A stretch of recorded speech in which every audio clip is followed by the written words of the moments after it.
Hey guys, welcome back to the channel. In this tech tutorial video, we're going to show you how you can access the activity logs for your account on CloudConvert to monitor, for example, logins, actions that have been taken, and so on and so forth for an extra layer of security for your account.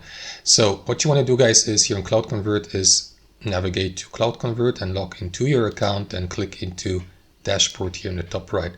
And here on the left hand side, you want to expand the account settings here, and from that menu choose activity logs, and then you will see, for example, that list of activity logs with the date here to the left, then the described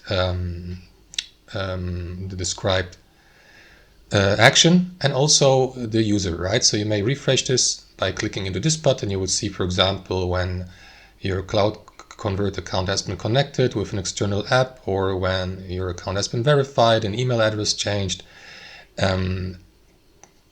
relevant settings changed, edited, and so on and so forth, guys. So that's how you do it. Thanks for watching. Hope you enjoyed it, got some real value from it, and we'll catch you later.